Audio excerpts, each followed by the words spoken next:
In these crazy times, what really is normal? Normal. Normal. Normal.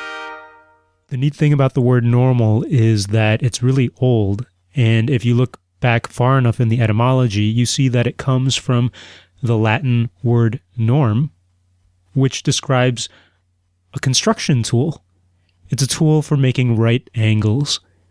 And it's so funny because it's another one of those words that way back in the day, it started out as a technical word, and then it gradually became more common and became used by more and more people, and it took on this colloquial meaning. It took on this non-technical meaning. So back then, a norm was a tool for constructing right angles or angles at 90 degrees, like a carpenter's square, something like that. And then it became, norma became a word to describe things that were created with that carpenter's square, created according to normal carpentry procedures, to typical carpentry procedures, I should say.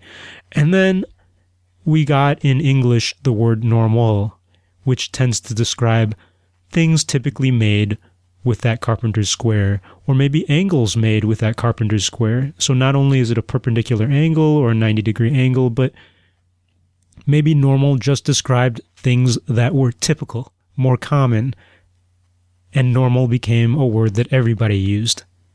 It's so interesting. Engineering has lots of words like that, and there are more that are coming out today where words start out technical, meaning very specific things in a specific field, and then they become more and more ubiquitous.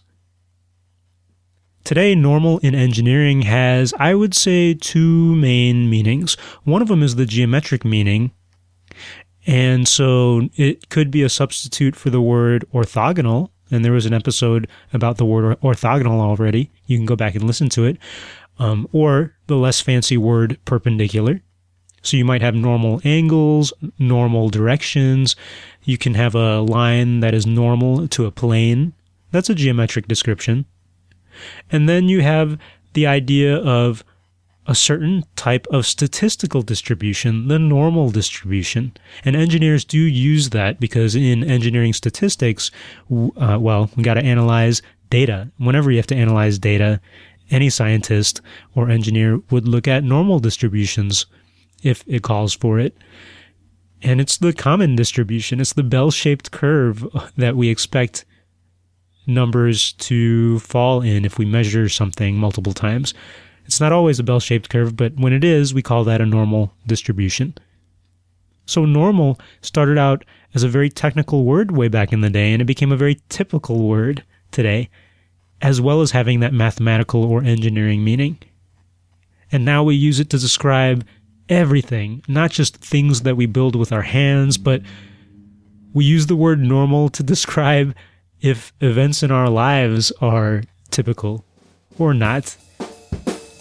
Normal is our engineering word of the day. Hey, this is Pius, and I am really thankful that you're listening to this show. If you'd like to hear more of stuff like this, go check out the K-12 Engineering Education Podcast. You can find it on iTunes and everywhere else, or you can go to the website k12engineering.net to find out all about engineering and its intersection with education. Till next time.